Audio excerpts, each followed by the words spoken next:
மாநில சுயாட்சி தீர்மானத்தினுடைய பொன்விழாவை முன்னிட்டு அதனுடைய 50வது ஆண்டு அப்படிங்கிறது தான் இந்த தலைப்பு.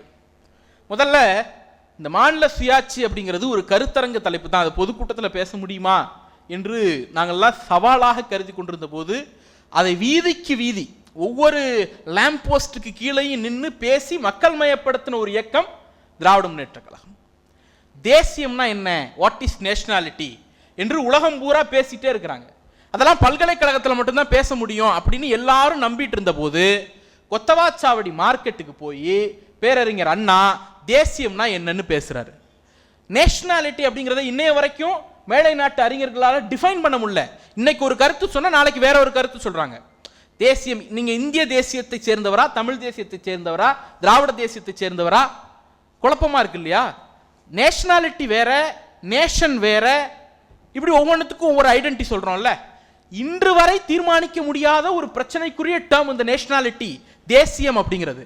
பேரறிஞர் அண்ணா கொத்தவாச்சாவடி மார்க்கெட்ல போய் நின்றுகிட்டு இங்கே காய்கறி விற்பவர்கள் எல்லாம் ஒரு பக்கம் நில்லுங்க, மீன் விற்பவர்கள் எல்லாம் ஒரு பக்கம் நில்லுங்க, குட்டையா இருப்பவர்கள்லாம் ஒரு பக்கம் நில்லுங்க, நெட்டையா இருப்பவர்கள்லாம் ஒரு பக்கம் நில்லுங்க, குட்டையாக இருப்பவர்கள் எல்லாம் சேர்ந்து ஒரு தேசியத்தை உருவாக்கினீர்களானால் அது குட்டையர்களின் தேசியம், நெட்டையாக இருப்பவர்கள் எல்லாம் சேர்ந்து ஒரு தேசியத்தை உருவாக்கினால் அது நெட்டையர்களின் தேசியம்.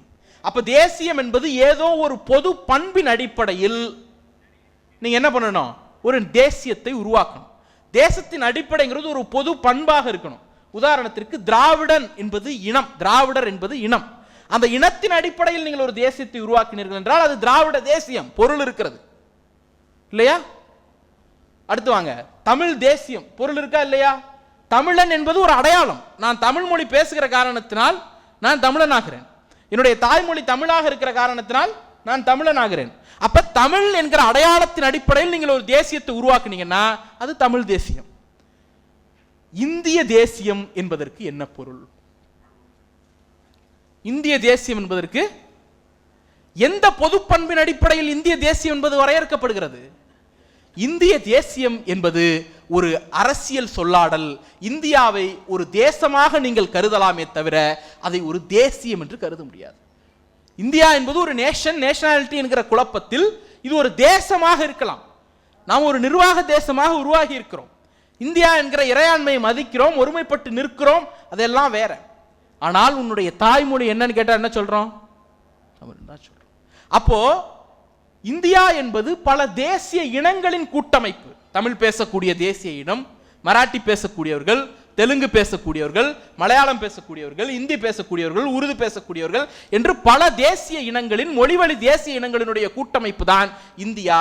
அந்த ஒவ்வொரு மொழிவழி தேசிய இனத்திற்கும் தன்னுடைய மாநிலத்தில் என்ன நடக்க வேண்டும் என்பதை தானே தீர்மானித்துக் கொள்ள வேண்டிய அதிகாரத்தை கேட்பதற்கு பெயர்தான் மாநில சுயாட்சி, வேற ஒன்றும் கிடையாது. அப்ப இந்தியா என்கிற ஸ்ட்ரக்சர் மீது எந்த விதமான விமர்சனத்தையும் நம்ம அப்புறம் பேசலாம். அந்த ஸ்ட்ரக்சரை தகர்க்கல. இந்தியா என்கிற நாட்டை ஏற்றுக்கொண்டு இந்தியாவிற்குள் பல்வேறு மாநிலங்களாக இருக்கக்கூடிய பல்வேறு மொழிவழி தேசிய இனங்களுக்கு நியாயமான அதிகாரத்தை கேட்டு பெறுவதற்கு பெயர் தான் மாநில சுயாட்சி. இந்த மாதிரி டெக்னிக்கலா கேட்டா அடுத்த 10வது நிமிஷம் இங்க பல பேர் தூங்கிடுவோம் இல்லையா? ஒன்றும் இல்லைங்க, இந்த கோயம்புத்தூர்ல ஒரு சம்பவம் நடந்துச்சு 2 நாளைக்கு முன்னாடி. பாத்தீங்களா? முந்தா நாள் ஜிஎஸ்டி கருத்து கேட்பு கூட்டம் அப்படின்னு ஒரு கூட்டத்தை யார் கூட்டுறா? அம்மையார் நிர்மலா சீதாராமன் அவர்கள் கூட்டுகிறார். அந்த கூட்டம் பேரு ஜிஎஸ்டி பாராட்டு கூட்டம் கிடையாது. நிர்மலா சீதாராமனுக்கு பாராட்டு கூட்டம் கிடையாது. அந்த கூட்டத்தோட பேரே கருத்து கேட்பு கூட்டம். நீங்க அந்த ஜிஎஸ்டியை பாராட்டி பேசலாம், திட்டி பேசலாம், உங்க குறைய சொல்லலாம், எல்லாம் சொல்றதுக்கு பேர் தானே கருத்து கேட்பு கூட்டம். அதுக்கு ஹோட்டல் அன்னபூர்ணாவோட ஓனர் போய், அம்மா பன்னுக்கு டாக்ஸ் இல்ல, கிரீமுக்கு டாக்ஸ் போடுற, கிரீம் பன்னுன்னு போட்டா இன்னும் கூடுதலா டாக்ஸ் போடுற, வரக்கூடிய கஸ்டமர் பன்னு தனியா கொடு, கிரீம் தனியா கொடு, நானே செஞ்சுக்கிறேன்டான்னு என்ன கேவலமா பார்க்கறான் இப்படின்னு சொல்றாருங்க. இது விமர்சனமா? ஒரு குறை, அவருக்கு ஒரு குறை இருக்கு, அந்த குறையை கொட்டுறாரு. இன்னும் சொல்ல போனா அவரே ஒரு சாஃப்ட் சங்கி இல்ல அப்படின்னு தான் நான் நினைச்சேன். அம்மையார் வானதி சீனிவாசன் தான் போட்டு உடைச்சாங்க. என்னங்க சாஃப்ட் சங்கின்லாம் நீங்க சொல்றீங்க? அவர் எங்களுடைய ப்ரௌட் ஆர்எஸ்எஸ் குடும்பம். மன்னிப்பு கேட்கும் போதே தெரிஞ்சது ப்ரௌட் ஆர்எஸ்எஸ் குடும்பம் தான் இல்லையா? அப்போ இது நடந்துச்சுங்க. நம்மளாச்சும் என்ன கேட்கிறோம்? ஜிஎஸ்டியை குறைன்னு தான் கேட்கிறோம். அவர் ஜிஎஸ்டியை குறைன்னு கூட கேட்கல. பாத்தீங்களா, கவனிச்சிங்களா? ஏம்மா ஜிஎஸ்டியை நீ கூட்டினாலும் பரவாயில்லமா அப்படிங்கிறாரு. ஏன் கட்ட போறது கஸ்டமர் தானே, காஃபி குடிக்க போறவன் தானே கட்ட போறான், இவரை கட்ட போறாரு. ஜிஎஸ்டி நீ கூட்டினாலும் பரவாயில்லமா, ஒரே மாதிரி போடு அப்படின்னு அந்த அம்மையார்ட்ட ஒரு ரெக்வஸ்ட் வைக்கிறாருங்க. இதுல ஏதாவது தப்பு இருக்கா? என்ன பண்ணிட்டாங்க, கூப்பிட்டு எதை அனுப்புன்னு சொன்னாங்க நமக்கு தெரியாது, ஆனா மன்னிப்பு கேட்க வைத்தார்கள், வீடியோ எடுத்து வெளியிட்டாங்க. ஆச்சா? ஒரு கேள்வி கேட்டதற்காக அந்த நிறுவனத்தின் மீது ஜிஎஸ்டிங்கிற ஒரு வரியை திணிக்கிறோம். அந்த வரி மீது ஒருவர் கேள்வி எழுப்புகிறார். கேள்வி எழுப்பினார் என்கிற காரணத்திற்காக அந்த உரிமையாளரை பணிய வைத்திருக்கிறார்கள். எதன் மூலம் பணிய வைத்திருக்கிறார்கள்? மிரட்டல் மூலம் பணிய வைத்திருக்கிறார்கள். இப்படியே வச்சுக்கங்க. இப்படி இன்னொரு பக்கம் வாங்க. கடந்த 10 நாட்களாக தமிழ்நாட்டினுடைய பிரதான தலைப்பு செய்தி என்ன? எஸ்எஸ்ஏன்னு ஒரு கல்வி நிதியை தமிழ்நாட்டிற்கு கொடுக்க மாட்டேன் என்று மோடி அரசு மிரட்டுகிறது. எஸ்எஸ்ஏ கல்வி நிதினா ஒன்றும் கிடையாது. இப்போ ஏழை குழந்தைகள் வந்து பிரைவேட் ஸ்கூலில் படிக்க வைக்கிறோம், கவர்மெண்ட் ஃபீஸ் கட்டுது. இப்போ 100 சீட் ஒரு பிரைவேட் ஸ்கூலில் இருக்குன்னா 25 சீட்டை ஏழை குழந்தைங்களுக்கு கொடுக்கணும், ஃபீஸ் வாங்காமல் கொடுக்கணும். அந்த ஃபீஸை கவர்மெண்ட் கட்டிடும். அதே போல் ஒரு பள்ளிக்கூடம் இருக்குன்னா அதில் டாய்லெட் ஆண் குழந்தைகளுக்கு தனியாக டாய்லெட், பெண் குழந்தைகளுக்கு தனியாக டாய்லெட். ஒரு பள்ளிக்கூடம் இருக்குது அப்படின்னா அதில் எலக்ட்ரிசிட்டி ஃபெசிலிட்டி, அதில் கம்ப்யூட்டர் ஃபெசிலிட்டி, இப்படி ஒரு 20 ஃபெசிலிட்டியை உருவாக்கணும். இது எல்லாத்துக்கும் ஒன்றிய அரசு சில உதவித்தொகையை கொடுக்குது. முழுமையான தொகை அவங்க தொகை கிடையாது, குறிப்பிட்ட அளவு பணம் கொடுக்குறாங்க. ஒரு 60%, சில இதுக்கு 50% இப்படி பணம் கொடுக்குறாங்க. அந்த திட்டத்திற்கு பெயர் தான் ஒருங்கிணைந்த கல்வி திட்டம். இந்த ஒருங்கிணைந்த கல்வி திட்டத்தை எப்போ உருவாக்குனாங்க? 2000 அந்த திட்டம் இருக்கிறது. 2015 அதுக்கு நமக்கு நிதி வந்துட்டு இருக்கு. இன்னும் சொல்ல போனா 2009 நிதி வந்துட்டு இருக்கு. அதெல்லாம் கூட விட்டுருவோம். 2018 ஒவ்வொரு வருடமும் அந்த திட்டத்தின் கீழே நிதி வந்துட்டு இருக்கு. 2020 என்ன கொண்டு வராங்க? புதிய கல்விக் கொள்கைன்னு ஒன்று கொண்டு வராங்க. 2022 என்ன கொண்டு வராங்க? PM ஸ்ரீ பள்ளிகள் அப்படின்னு ஒன்று கொண்டு வராங்க. இப்போ நம்ம கிட்ட வந்து என்ன சொல்றாங்க? நீ PM ஸ்ரீ பள்ளியையும் 2020 கொண்டு வரப்பட்ட தேசிய கல்விக் கொள்கையையும் ஏற்றுக்கொண்டாதான் உனக்கு 2018 கொடுத்துக்கிட்டு இருக்கக்கூடிய அந்த எஸ்எஸ்ஏ கல்வி நிதியை, ஏழை குழந்தைகள் படிப்பதற்கு வழங்கப்படக்கூடிய நிதியை, அரசு பள்ளியிலே டாய்லெட் கட்டுறதுக்கு வழங்கப்படக்கூடிய நிதியை, அரசு பள்ளியிலே ஒரு தரப்பு ஆசிரியர்களுக்கு சம்பளத்துக்கு ஊக்கத்தொகையாக கொடுக்கப்பட்டிருக்கிற நிதியை நான் கொடுப்பேன் அப்படிங்கிறாங்க. என்ன அர்த்தம்? நான் 2022 20 கொண்டு வந்த ஒரு திட்டத்தை நீ ஏத்துக்கிட்டாதான் 2018 கொடுக்கிற ஒரு திட்டத்துக்கு நான் நிதி கொடுப்பேன் அப்படிங்கிறாங்க. ஒன்றும் கிடையாது. அன்னபூர்ணா ஓனரை எதை சொல்லி மிரட்டினாங்கன்னு நமக்கு தெரியாது.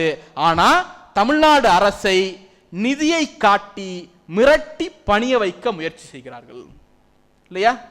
அன்னபூர்ணா ஓனர் ஒரு தனிநபர். தமிழ்நாட்டை ஆண்டு கொண்டிருக்கக்கூடிய முத்துவேல் கருணாநிதி ஸ்டாலின் அவர்களுக்கு பின்னால் தந்தை பெரியார் இருக்கிறார், பேரறிஞர் அண்ணா இருக்கிறார், முத்தமிழறிஞர் கலைஞர் இருக்கிறார், சுயமரியாதை மிக்க கோடான கோடி உடன்பிறப்புகள் இருக்கிறோம். அதன் காரணமாக அன்னபூர்ணா ஓனரை உங்களால் பணிய வைக்க முடிந்தது. தமிழ்நாடு அரசையும் திராவிட முன்னேற்ற கழகத்தையும் உங்களால் பணிய வைக்க முடியும். அன்னபூர்ணா ஓனருக்கு பின்னால என்ன அரசியல் தத்துவம் இருக்குன்னு நமக்கு தெரியாது. ஆனால் தமிழ்நாடு அரசுக்கு பின்னால், தமிழ்நாட்டினுடைய தலைவராக இருக்கக்கூடிய முத்துவேல் கருணாநிதி ஸ்டாலின் அவர்களுக்கு பின்னால் தந்தை பெரியார் என்கிற தத்துவம் இருக்கிறது. அதன் காரணமாக உங்களை பணிய வைக்க முடியல. அப்போ நீங்க என்ன பண்றீங்க? ஏதோ ஒன்று வச்சு மிரட்டிட்டே இருக்கீங்க. இந்த டெல்லி அப்படின்னாலே மிரட்டல் எந்திரமாக மாறிடுது இல்ல? அப்போ மாநில சுயாட்சிக்கு இதுக்கு என்ன சம்பந்தம் நீங்க கேட்குறீங்க இல்லையா? இன்னைக்கு நம்முடைய தலைவர் இருக்கிறார், மிரட்டலுக்கு பணி இல்லை. 4 வருஷத்துக்கு முன்னாடி ஒருத்தர் தவழ்ந்து போனார் இல்லையா? அவர் இருந்து இந்த மாதிரி ஒரு நெருக்கடி வந்திருந்தா என்ன பண்ணிருப்பார்? தமிழ்நாட்டை அடகு வைத்திருப்பார். அப்போ தலைவர்கள் வருவார்கள் போவார்கள். அரசு என்கிற நிறுவனம் சுயமரியாதையோடு தலை நிமிர்ந்து நிற்க வேண்டும் என்று சொன்னால் மிரட்டக்கூடிய அதிகாரத்தை டெல்லியிடமிருந்து பறிக்க வேண்டும். மிரட்டுறதுக்கான ஆப்ஷன் இருக்கிற காரணத்தினால தான் நீ மிரட்டுற. கல்விக்கு நிதி கொடுக்க வேண்டிய இடத்தில் நீ இருக்கிற காரணத்தினால தானே நீ வந்து கொடுக்க மாட்டேன், இதை ஏத்துக்கோ அப்படின்னு சொல்லி கழுத்துல கத்தி வைக்கிற. அப்ப என்ன சொல்ல போறோம்? மாநில சுயாட்சி என்கிற கோரிக்கையின் அடிப்படை மிரட்டக்கூடிய அதிகாரத்தை மாநிலங்களை தன்னுடைய நகத்துக்கு கீழே வைத்திருக்கக்கூடிய அதிகாரத்தை டெல்லியிடமிருந்து பறித்து மாநிலங்களிடம் கொடுப்பதற்கு பெயர்தான் மாநில சுயாட்சி. அவ்வளவுதான், வேற ஒன்றும் இல்லை. நம்ம இதுக்குள்ள காம்ப்ளிகேட் பண்ணி ஒன்னொன்னா புரிஞ்சுக்கணும் அப்படின்னு அவசியமே கிடையாது. ஆதிக்கத்தினுடைய திமிரிலே டெல்லி ஆடுகிற போது அந்த ஆதிக்கத்தையும் அதிகாரத்தையும் பறித்து மாநிலங்களிடம் அந்த அதிகாரத்தை கொடுத்து நல்லாட்சி நடத்த ஊக்கப்படுத்துவதற்கு பெயர்தான் மாநில சுயாட்சி. இப்போ அடுத்தது நமக்கு ஒரு கேள்வி வரும். நாங்கள் மாநில சுயாட்சி கேட்டுகிட்டே இருக்கீங்க, ஏன் என்ன பண்ண போறீங்க இந்த அதிகாரத்தெல்லாம் வச்சுக்கிட்டு? டெல்லி ஆண்டாதான் என்ன அப்படிங்கிற கேள்வி வருது இல்லை இல்லையா? நீங்கள் என்ன பதவி வெறி பிடித்து அதிகார வெறி பிடித்து இந்த கோரிக்கையை வைக்கிறீங்களா அப்படின்னு கேட்குறீங்க. இங்கே பேராசிரியர் பாபு அவர்கள் இருக்கிறார். அவர் மாத்தித்தா இந்து கல்லூரியிலேருந்து வரார். அந்த கல்லூரி 1875 தொடங்கப்பட்ட கல்லூரி. இன்னும் சில ஆண்டுகள் வந்து அதோடைய வயசு 150. ஆனால் அந்த கல்லூரியில் என்ன சப்ஜெக்ட் வைக்கணும், அந்த கல்லூரியில் எப்படி ரெக்ரூட்மெண்ட் பண்ணணும், அந்த கல்லூரியில் எதன் அடிப்படையில் மாணவர்களை சேர்க்கணும் என்பதை எல்லாம் தீர்மானிப்பதாக யுஜிசி என்கிற நிறுவனம் டெல்லியில் அமர்ந்து கொண்டு செய்கிறது. நெல்லையில் இருக்கக்கூடிய மனோன்மணியம் சுந்தரனார் பல்கலைக்கழகத்தினுடைய தலைவிதியை டெல்லியிலிருந்து ஏன் தீர்மானிக்க வேண்டும்? அப்படியே வாங்க, Tirunelveli medical college. Tirunelveli medical காலேஜில் எத்தனை சீட்டு வேணும் அப்படிங்கிறதுல ஆரம்பிச்சு அதனுடைய ஆசிரியர்கள் எவ்வளோ இருக்கணும், எம்டி எவ்வளோ இருக்கணும், எம்எஸ் எவ்வளோ இருக்கணுங்கிற அந்த தீர்மானத்தை யார் மேற்கொள்கிறார்? நேஷனல் மெடிக்கல் கவுன்சில் டெல்லியிலிருந்து மேற்கொள்றாங்க. திருநெல்வேலியில் யாருக்கு என்ன வைத்தியம் பார்க்கணுங்கிறது திருநெல்வேலிக்காரனுக்கு தான் தெரியும், சென்னைக்காரனுக்கு தான் தெரியும். ஒவ்வொரு பகுதிக்கும் ஒவ்வொரு நோய் இருக்கும் சார். சில பகுதியில் கிராமப்புற பகுதிகளில் அதிகமாக விஷத்தடுப்பு பூச்சிக்கடிக்கான மருத்துவர்கள் அதிகமாக தேவைப்படுவாங்க. நகர்ப்புற பகுதிகளில் அதுக்கான தேவை குறைவாக இருக்கும். நகர்ப்புற பகுதியில் சுவாச கோளாறுக்கான மருத்துவர்கள் அதிகமாக இருப்பாங்க. திருநெல்வேலி அப்படிங்கிறது கிராமப்புறமா நகர்ப்புறமானு டெல்லியில் இருக்கிறவனுக்கு முதல்ல புரிய வைக்க முடியாது. அப்போ திருநெல்வேலியில் நம்ம காசுல நம்ம மாநில மக்களுடைய வரிப்பணத்தில் இயங்கக்கூடிய ஒரு கல்லூரியின் தலையெழுத்தை டெல்லியில் அமர்ந்து கொண்டு ஏன் தீர்மானிக்கணும்? இது ரெண்டாவது கேள்வி. ஒன்றும் கிடையாது. செங்கோட்டை பேசஞ்சர் போகுது இல்லையா, இந்த செங்கோட்டை பேசஞ்சருக்கு கூடுதலாக ஒரு ஸ்டாப் போடணும் அப்படின்னாலோ இல்லை இன்னும் ஒரு பேசஞ்சர் ட்ரெயினை கூடுதலாக போடணும்னாலோ யார் தீர்மானிக்கணும்? எங்கே போகணும்? டெல்லி. ரயில்வே மினிஸ்ட்ரிக்கு டெல்லிக்கு போகணும். இன்னும் நான் வெள்ள நிவாரணம் போன டிசம்பர் மாதம் மிகப்பெரிய அளவில் வெள்ளம் பாதித்தது. திருநெல்வேலி, தூத்துக்குடி, கன்னியாகுமரி மாவட்டங்கள் எல்லாம் தலைக்கு மேலே தண்ணி போச்சு. பல தலைமுறை சேமிப்புகளை நீரில் எல்லாத்தையும் விட்டுட்டு நின்னோம். அந்த நீரில் பாதிக்கப்பட்ட மக்களுக்கு நிதி கொடுப்பதற்கு, நிவாரண உதவி கொடுப்பதற்கு எங்கே போய் நாம நிதி கேட்க வேண்டியிருக்கு? டெல்லியில் போய் கேட்க வேண்டியிருக்கு. கொடுக்க மாட்டான். எதிர்க்கட்சிகள் ஆளக்கூடிய மாநிலம் என்பதால் பழி வாங்குகிறார்கள். நீதிமன்றத்தை நாட வேண்டியிருக்கு இல்லையா? திருநெல்வேலியில் வெள்ளம் வரத்துக்கு நான் ஏன் சார் டெல்லியில் வந்து நிற்கணும்? நான் ஏன் உங்ககிட்ட வந்து பணம் கேட்கணும்? அந்த ரிசோர்ஸை இங்கேயே கிரியேட் பண்ணணுங்கிற அந்த கோரிக்கை இருக்குல்ல, அதற்கு பேர் தான் மாநில சுயாட்சி. ஒன்றும் வேண்டாம், அண்ணன் முடிச்சுட்டு பார்டர் பரோட்டா கடை கூட்டு போறேன்னாரு. பார்டர் பரோட்டா கடையில் விற்கக்கூடிய அந்த பரோட்டாக்கு எத்தனை % ஜிஎஸ்டி போடணுங்கிறத யார் தீர்மானிக்கிறா? டெல்லி. இப்படி சின்ன சின்ன விஷயங்கள், இதை எல்லாத்தையும் அண்ணா ஒரே வார்த்தையில் சொன்னார். ஏன் மாநில சுயாட்சி கேட்குறீங்க அப்படின்னு கேட்டப்போ அண்ணா ஒரு ரொம்ப எளிமையாக நிறைய விளக்கம் சொன்னார். அண்ணா ஒரு விளக்கம் என்ன சொல்றாருன்னா, கள்ளக்குறிச்சிக்கு பக்கத்தில் ஒரு சுகர் ஃபேக்டரி இருக்கு, அந்த சுகர் ஃபேக்டரியில் கொள்முதல் விலையை கூட்டு கொடுக்கணும், அதிகப்படுத்தணும் அப்படின்னு ஒரு கோரிக்கை என்கிட்ட வருது. இந்த கோரிக்கைக்காக ஒன்றிய அரசாங்கத்தில் இருக்கக்கூடிய மினிஸ்டருக்கு நான் ஃபோன் பண்ணி கள்ளக்குறிச்சி சுகர் ஃபேக்டரின்னு சொல்லும் பொழுது கள்ளக்குறிச்சிங்கிறது ஊரா இல்ல பேரா, முதல்ல அந்த கள்ளக்குறிச்சிங்கிற வார்த்தை அவருக்கு புரிவதற்குள்ள 10 நிமிஷம் ஆயிடும். இப்ப கள்ளக்குறிச்சி சுகர் ஃபேக்டரியை டெல்லியிலிருந்து இயக்க வேண்டிய அவசியம் ஏன்? இந்த கேள்விதான். மாத்தித்தா இந்து கல்லூரி நாங்கள் உருவாக்கிய கல்லூரி, அதன் தலைவிதியை நாங்கள் தீர்மானித்துக் கொள்கிறோம். திருநெல்வேலி மெடிக்கல் காலேஜ் நாங்க உருவாக்கின காலேஜ், அதன் தலைவிதியை நாங்கள் தீர்மானித்துக் கொள்கிறோம். செங்கோட்டை பேசஞ்சர் நாங்க பயணிக்கிற பேசஞ்சர், அதை எங்க நிக்கணுங்கிறத நாங்க தீர்மானிச்சுக்கிறோம். பார்டர் பரோட்டா ஓனரும் அதனுடைய சாப்பிட்ற சாப்பாடு நாங்க, ஜிஎஸ்டி எவ்வளவு போடணுங்கிறத நாங்க தீர்மானிச்சுக்கிறோம். அவ்வளவுதான் சார்.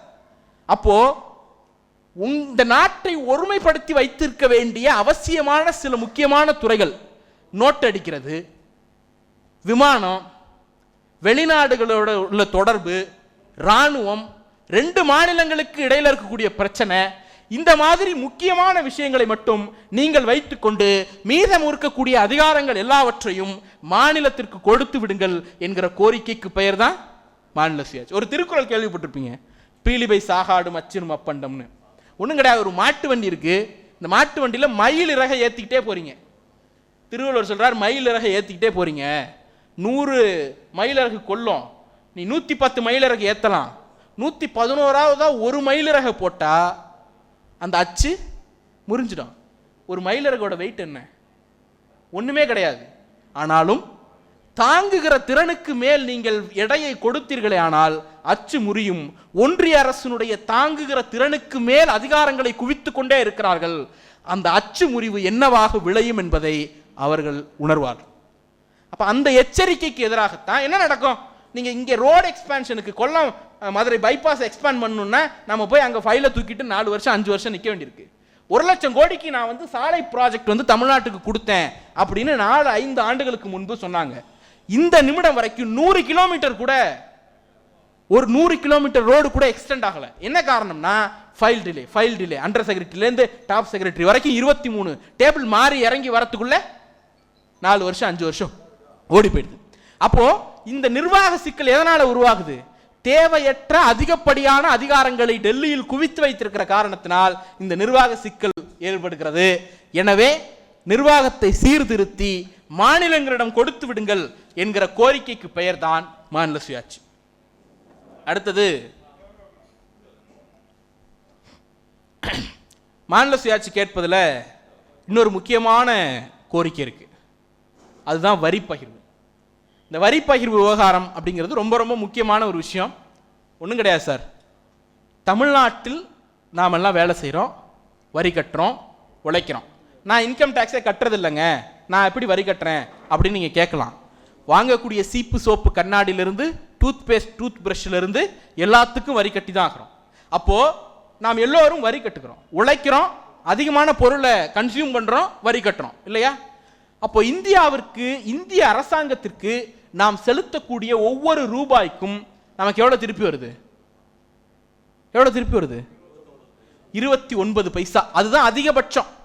29 பைசாங்கிறது எங்களுடைய இளைஞரணி செயலாளர் தாராள மனதோடு சொன்னது. அதுதான் அதிகபட்சம்.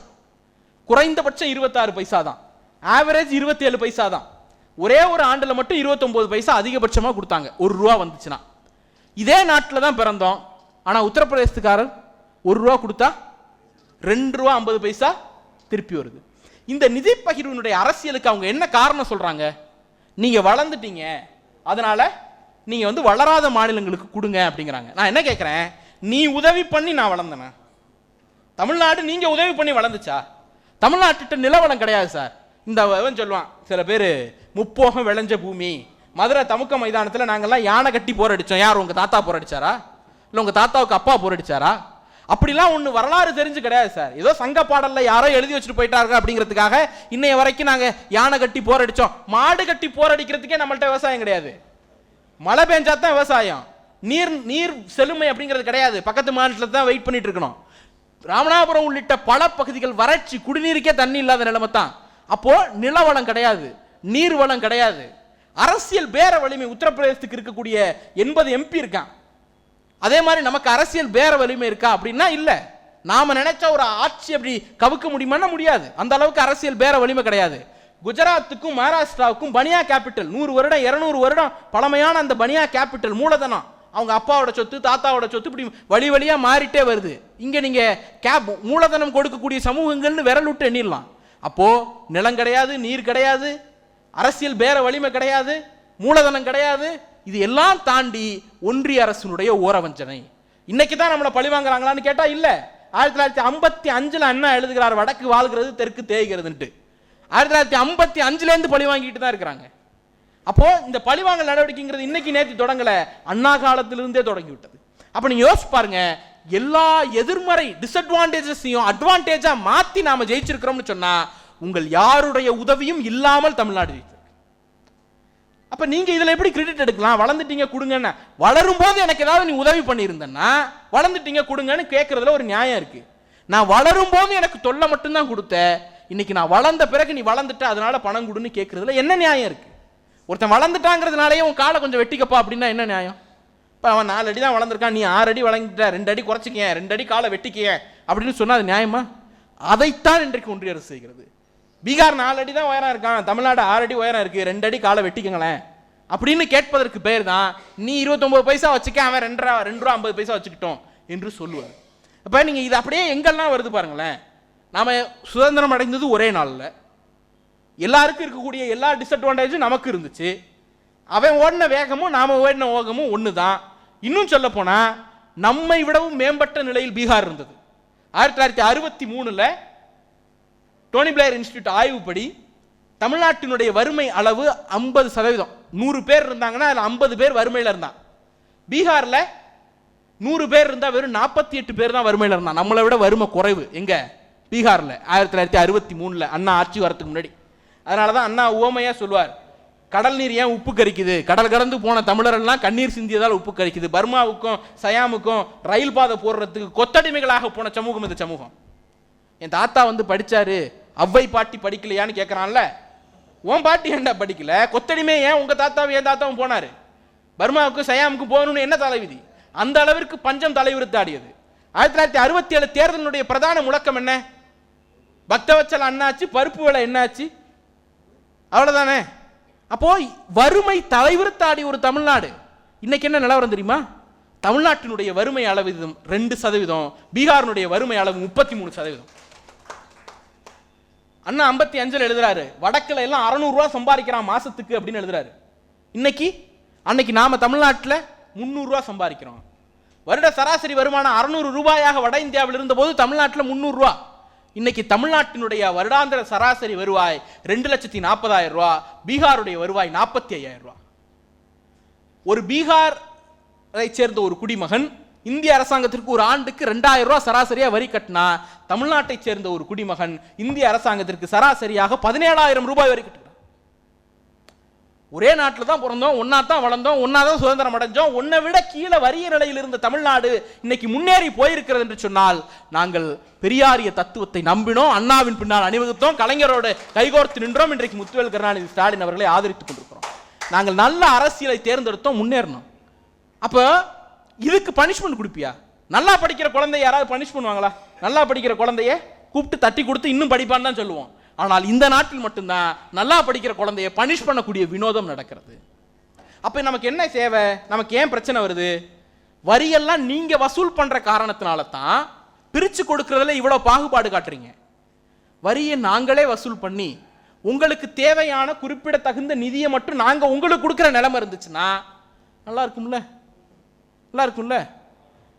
இப்போ மாநில சுயாட்சி கேட்குறீங்களே அப்படின்னு கேட்குறோம்ல, இது என்னங்க மோடி போய் வேற ஒரு உங்களுக்கு தேவையான பிரதமர் வந்துட்டா சரி பண்ணிடலாம் அப்படின்னு நீங்க நம்புவீங்க. அப்படிலாம் சரி பண்ண முடியாது. மோடி இருக்கிற இடத்தில் நாளைக்கு யார் வந்தாலும் அந்த நிலை தொடர் செய்யும். ஏன்னா பிரச்சனை பிரதமர் பதவியில் இல்லை, ஆட்சி செய்யக்கூடியவர்களுடைய சிந்தனையில் மட்டுமல்ல, இந்திய அரசியல் சாசனத்திலே இந்த பிரச்சனை. உதாரணத்துக்கு இது தமிழ்நாட்டுக்கு மட்டும் தான் பிரச்சனையான்னு கேட்டால் எல்லா மாநிலத்துக்கும் பிரச்சனை. ஏன்னா இன்னைக்கு நாமெல்லாம் வரி கட்டுறோம், அரசாங்கத்துக்கு வருமானம் போகுது, மாநில அரசுக்கு கொஞ்சம் வருமானம் போகுது, ஒன்றிய அரசுக்கு கொஞ்சம் வருமானம் போகுது. இந்த வருமானத்தில் 100 ரூபாய் வருமானமா அரசு கலெக்ட் பண்ணுச்சுன்னா 65 ரூபாயை ஒன்றிய அரசு கலெக்ட் பண்ணுது, பாக்கி 35 ரூபாயை மாநில அரசு கலெக்ட் பண்ணுது. நாம மாநில அரசு செலவு பண்ணுது, ஒன்றிய அரசு செலவு பண்ணுது. யார் அதிகமாக செலவு பண்ணுவான்னு நினைக்கிறீங்க? 100 ரூபாய் செலவானா 65 ரூபாய் மாநில அரசு செலவு செய்கிறது. 100 ரூபாய் வருமானத்தில் 65 ரூபாய் உனக்கு, 35 ரூபாய் எனக்கு. 100 ரூபாய் செலவு பண்ணணும்னா வெறும் 35 ரூபாய் தான் நீ செலவு பண்ணுவேன், 65 ரூபாய் நான் செலவு பண்ணணும். இந்த கான்ட்ரடிக்ஷன் இருக்குல்ல, இந்த முரணை இன்னைக்கு இருக்கக்கூடிய ஆட்சியாளர்கள் பெரிதுபடுத்துகிறார்கள். ஆனால் உருவாக்கியது அரசியல் சாசனம். அதனால தான் தலைவர் கலைஞர் கேட்டார் 1974 50 ஆண்டுகளுக்கு முன்னால் கேட்டார், இந்திய அரசியல் சாசனத்தை மாநில சுயாட்சிக்கு ஏற்றவாறு திருத்துங்கள் என்று கேட்டார். அதனுடைய பொன்விழா ஆண்டைத்தான் இன்றைக்கு நாம் கொண்டாடிட்டு. ஒரு எளிமையான ஒரே ஒரு விளக்கம் சொல்றேன் பாருங்க. ஒரு வீட்டில் ஒரு பசுமாடு இருக்கு, ஒரு தென்னை மரம் இருக்கு. அண்ணன் வைரமுத்து அண்ணன்ட்ட பஞ்சாயத்து வருது, வழக்கறிஞர் அவர். அண்ணன் தம்பி அடிச்சுக்கிறாங்க, இது 2 தான் எங்க அப்பா விட்டுட்டு போன சொத்து, இதை எப்படியா 2 பேருக்கும் பார்த்து ஃபைசல் பண்ணி விடுங்க, பிரிச்சு கொடுங்க அப்படின்னு கேட்குறாங்க. அண்ணன் வந்து வைரமுத்து அண்ணன் வந்து, எப்பா தம்பியை கூப்பிட்டு, இந்த மாட்டோட முன்பகுதி உனக்கு, மாட்டோட பின்பகுதி உங்க அண்ணனுக்கு, இந்த மரத்தோட கீழ்ப்பகுதி உனக்கு, மரத்தோட மேல் பகுதி உங்க அண்ணனுக்குன்னு சொல்லிடுறாருன்னு வச்சுக்கோங்களேன். என்ன அர்த்தம்? புல்லு போடுறது, கஞ்சி ஊத்துறது, மாத்திரை மருந்து கொடுக்கறதெல்லாம் தம்பி, பால் கறந்து காசாக்குறது அண்ணன், தண்ணி ஊத்துறது, உரம் வைக்கிறதுன்னு செலவு பண்றதெல்லாம் தம்பி, மரத்தில் காய்க்கிற காயை வித்து காசாக்குறது அண்ணன். அப்படியே வாங்க, இதுல தம்பி தான் மாநிலங்கள், அண்ணன் தான் ஒன்றிய அரசு, பிரிச்சு கொடுத்த ராம வைரமுத்து அண்ணன் தான் இந்திய அரசியலமைப்பு சட்டம். அப்போ இல்ல உண்மை அதுதானே, 65% வருவாயை ஒரு இடத்திலும் 65% செலவை வேறொரு இடத்திலும் ஒரு அமைப்பு கொடுக்குமானால் நீ அவனை நம்பி கையேந்து இரு என்பதை இந்த அமைப்பு உருவாக்கி வைத்து விட்டு போயிருக்கிறது. அதனால தான் தலைவர் கலைஞர் கேட்டார், இந்திய அரசியல் சாசனத்தை, அந்த அரசியல் சாசனம் சொல்லக்கூடிய, நான் அதை அரசியல் சாசனத்துக்கு முரணா கேட்கல, அரசியல் சாசனம் தான் சார் சொல்லுது யூனியன் ஆஃப் ஸ்டேட், இது ஒரு கூட்டாட்சி அப்படின்னு அரசியல் சாசனம் தான் சொல்லுது, அந்த ட்ரெஸ்ல சொல்லுது, அந்த முகப்புரையில சொல்லுது. இந்த முகப்புரையில் சொன்னதற்கு நியாயமாக இந்த அரசியல் சாசனத்தை மாத்தி அமைங்கன்னு கேட்கிறார். இப்ப சங்கி பயிலும் வந்து என்ன சொல்றான், அரசியல் சாசனத்தை மாத்தணும்னு சொல்றான். நாமளும் என்ன சொல்றோம், அரசியல் சாசனத்தை மாத்தணும்னு சொல்றோம். நாம ரெண்டு பேரும் ஒன்னா இருக்கோம் அப்படின்னு தோல் மேல கையை போடுவோம். ஏய் நீ யாரா கையை போறது, கையேடுறான்னு சொல்லி விரட்டி விட்டுறணும். we are not same bro, நாம ஒண்ணு கிடையாது. ஒரே ஒரு வித்தியாசம் இருக்கிறது.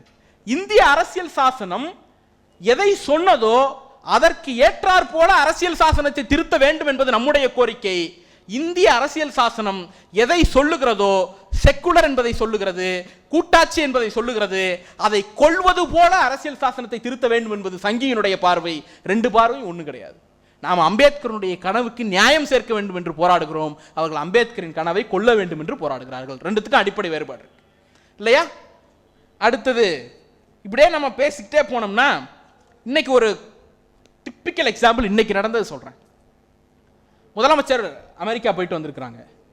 அமெரிக்கா போயிட்டு வரும்பொழுது இந்த மொத்த அக்ரிமெண்ட் நிறைய கையெழுத்து போட்டிருக்காங்கல்ல, அந்த கையெழுத்தெல்லாம் எடுத்து பார்த்தீங்கன்னா பொதுவாகவே வெளிநாடுகளுக்கு போய் நம்ம என்ன அக்ரிமெண்ட் போடுவோம், கார் கம்பெனி அக்ரிமெண்ட் போடுவோம், பைக் கம்பெனி அக்ரிமெண்ட் போடுவோம், சில பேர் என்ன பண்ணுவாங்கன்னா இந்த செல்போன் கம்பெனி அக்ரிமெண்ட் போடுவோம், அதுதான் மேக்சிமம் போடுவோம்.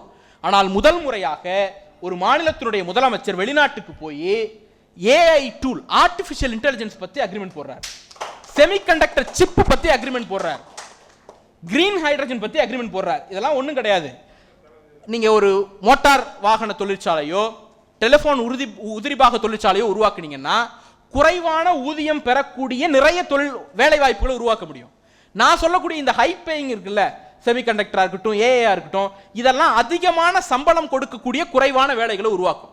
இப்ப நம்முடைய தலைவர் எதுல கான்சென்ட்ரேட் பண்றாங்கன்னா, அதிக சம்பளம் கொடுக்கக்கூடிய வேலையில கான்சென்ட்ரேட் பண்றாங்க. இது சும்மா ஏதோ இன்னைக்கு நேத்தி ஆரம்பிச்சல, வந்த உடனே என்ன பண்றாரு, நான் முதல்வன் ஒரு திட்டம் கொண்டு வராரு. அதற்கு பிறகு அந்த நான் முதல்வன்ல இந்த ஹை ஸ்கில்டு ஜாபுக்கு ஏத்த மாதிரி பசங்களை ட்ரெயின் பண்றாரு.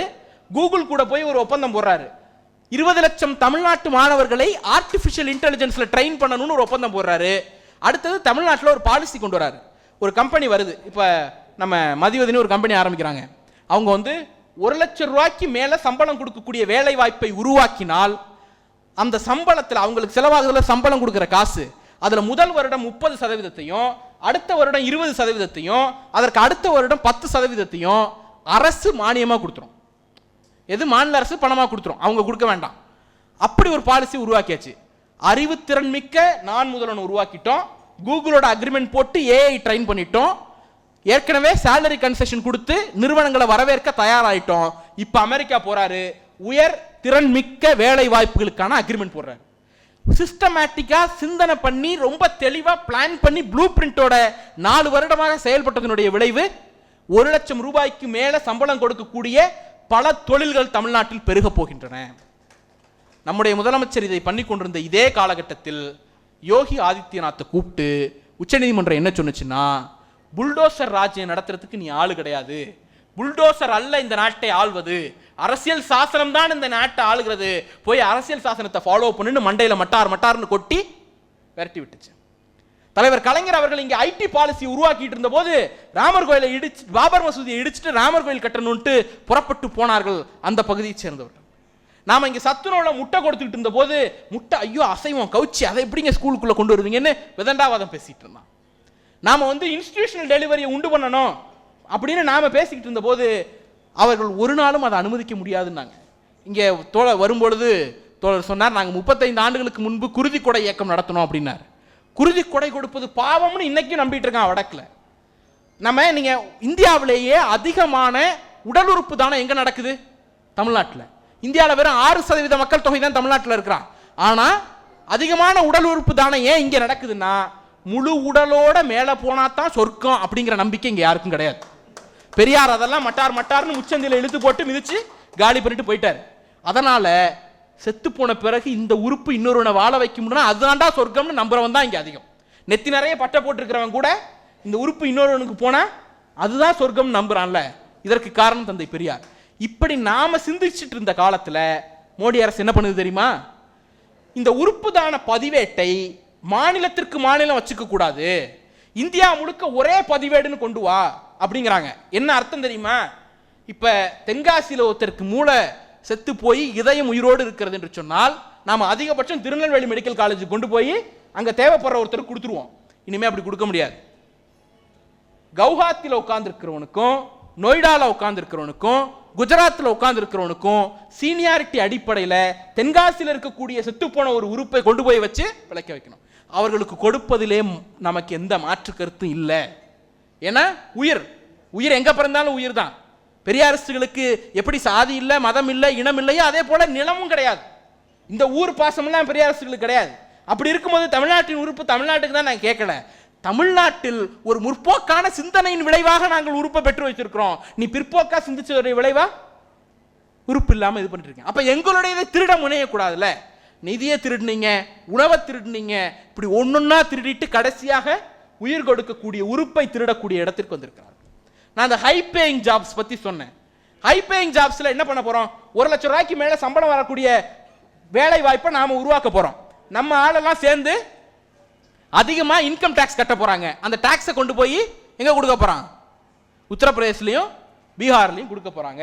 அப்ப கஷ்டப்பட்டு உழவு உழுது நெல்லு பயிரிட்டு அறுத்து அதுல உம்மி தனியா நெல்லு தனியா பிரிச்சு வைக்கிறது நாம.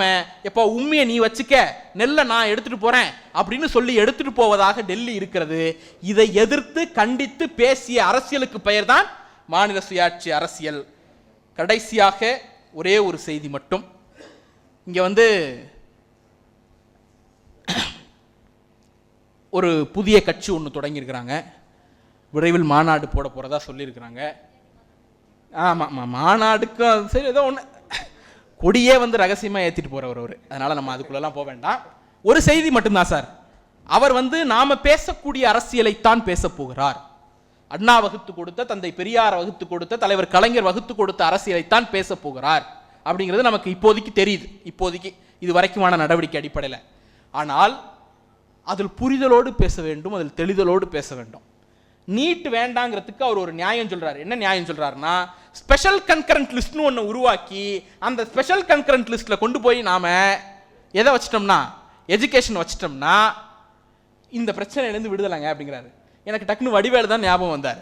இங்க இருக்கக்கூடிய தமிழ்நாட்டை அப்படியே தூக்கிட்டு போய் டெல்லிக்கு பக்கத்தில் வச்சிட்டோம்னா அங்க அவங்க கொடுக்குற அதிகாரத்தெல்லாம் நாம வாங்கிட்டு, நீங்க இப்ப நாம சிரிக்கிறோம், மாநில சுயாட்சி கேட்ட தலைவர்களை நக்கலடித்து வந்த காமெடி அந்த காமெடி. மாநில சுயாட்சி கேட்டா நீ அது ஒரு பகடியா, அது வடிவேலுக்கு தெரியாது, வாய்ப்பு இல்லை. ஆனால் அது நம்ம நக்கல் அடிச்சு வந்த ஒரு விஷயம். நான் இப்ப என்ன சொல்றேன், கன்கரண்ட் லிஸ்ட் அப்படின்னா என்னன்னு முதல்ல தெரிஞ்சுக்கணும். ஸ்டேட் லிஸ்ட்னு ஒன்று இருக்கு, யூனியன் லிஸ்ட்னு ஒன்று இருக்கு, கன்கரண்ட் லிஸ்ட்னு ஒன்று இருக்கு. ஸ்டேட் லிஸ்ட்ல இருக்கக்கூடிய விஷயங்களுக்கு நாமளே சட்டம் இயற்றிக்கலாம், பிரச்சனை இல்லை. யூனியன் லிஸ்ட்ல இருக்கக்கூடிய விஷயங்களுக்கு அவங்க சட்டம் இயற்றிக்கலாம், பிரச்சனை இல்லை. கன்கரண்ட் லிஸ்ட்ல இருக்கக்கூடிய விஷயங்களுக்கு அவங்களும் டெல்லியும் சட்டம் இயற்றலாம், நம்மளும் சட்டம் இயற்றலாம். ஆனால் நம்முடைய சட்டம் முன்பு வந்திருந்து அவர்களுடைய சட்டம் பின்பு வந்திருந்தாலும் கூட ரெண்டுத்துக்கும் முரண்பாடு வந்துச்சுன்னா அவர்களுடைய சட்டம் தான் செல்லும். அப்ப என்ன அர்த்தம்? Concurrent list is nothing but union list. It's an extended union list. அது இன்னொரு யூனியன் லிஸ்ட். அப்ப ரெண்டே லிஸ்ட் தான் நியாயப்படி பார்த்தோம்னா, யூனியன் லிஸ்ட், ஸ்டேட் லிஸ்ட். நாம கன்கரண்ட் லிஸ்டையே ஒழிக்கணும்னு பேசிட்டு இருக்கோம். இவர் புதுசா special concurrent list. Special concurrent லிஸ்ட்ல யாருக்கு பவர் இருக்கும்? யூனியனுக்கு பவர் இருக்குமா, ஸ்டேட்டுக்கு பவர் இருக்குமா? ரெண்டு பேருக்கும் கான்ட்ரடிக்ஷன் வந்துச்சுன்னா யார் அதில் முடிவெடுப்பா என்கிற கேள்வி இருக்குல்ல. இந்த தெளிதல் புரிதல்லாம் இருக்காது. இந்த தெளிதல் புரிதல் எல்லாவற்றுக்கும் 50 ஆண்டுகளுக்கு முன்பே ஆணையம் அமைத்து விளக்கம் சொன்னவர் தலைவர் கலைஞர்.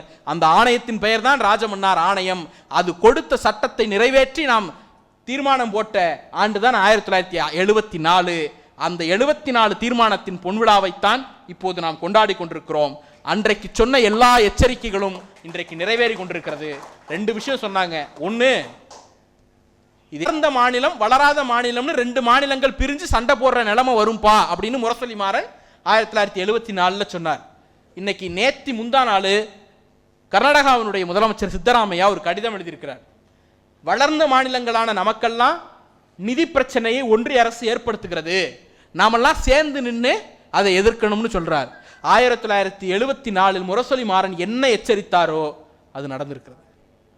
இன்னொரு எச்சரிக்கை கொடுத்தார். எதிர்காலத்தில் கட்சிகள் தேர்தல் அறிக்கையில் சொல்லுவதை கூட நிறைவேற்ற முடியாத அளவிற்கு மாநிலங்கள் வலு இல்லாமல் போயிடும்னு சொன்னார். நீங்க யோசிச்சு பாருங்க, இங்க அண்ணா காலத்திலிருந்து அரசியலை பார்க்கிற சில பேர் இருக்கிறார்கள், கலைஞருடைய 70களிலிருந்து அரசியலை பார்க்கிறவர்கள் இருக்கிறீர்கள். முதலில் இந்த நாட்டில் தேர்தல் அறிக்கைன்னு ஒன்று கொடுத்து தேர்தலை சந்திக்கணும்னு இந்த நாட்டுக்கு சொல்லிக் கொடுத்த கட்சி திராவிட முன்னேற்ற கழகம். அந்த காலத்திலிருந்து இன்னைக்கு வரைக்கும் தேர்தல் அறிக்கைகள் எல்லாம் எடுத்து வைங்க. நான் எடுத்து வைத்து படித்தவன் என்கிற முறையில் சொல்லுகிறேன். அதிமுகவும் தேர்தல் அறிக்கை கொடுத்துருக்கு. நம்ம கமா போட்டோம்னா அவங்க ஃபுல் ஸ்டாப் வச்சு அப்படியே கொடுத்துருவாங்க, அதில் மாற்று கருத்தே இல்லை. அப்போ அந்த தேர்தல் அறிக்கையும் எடுத்து வச்சுட்டு 60லிருந்து கண்டினியூஸாக படிச்சுட்டே வந்தீங்கன்னா அண்ணா காலத்தில் நாங்கள் செய்வோம்னு 10 இடத்துல இருக்கும், வலியுறுத்துவோம்னு 2 இடத்துல இருக்கும். கலைஞர் காலத்தில் நாங்கள் செய்வோம் என்பது 8 இடத்துல இருக்கும், வலியுறுத்துவோம்ங்கிறது 4 இடத்துல இருக்கும். இன்னைக்கு நம்முடைய தலைவர் காலத்தில் செய்வோம் என்பது 2 இடத்துல தான் இருக்கு, வலியுறுத்துவோம் என்பது 10 இடத்துல இருக்கு. அண்ணா காலத்தில் இருந்த உரிமைகளை விட, தலைவர் கலைஞர் காலத்தில் இருந்த உரிமைகளை விட நம்முடைய தலைவர் காலத்தில் அதிகமான உரிமைகளை இழந்திருக்கிறோம். அதனால் அண்ணா காலத்தை விட, தலைவர் கலைஞர் காலத்தை விட நம்முடைய தலைவர் காலத்தில் உங்களுக்கும் எனக்கும் நமக்கும் தான் சண்டையும் போட்டியும் போராட்டமும் அதிகமாக இருக்கிறது. போராட வாருங்கள் என்று சொல்லி வாய்ப்புக்கு நன்றி கூறி விடைபெறுகிறேன். நன்றி, வணக்கம்.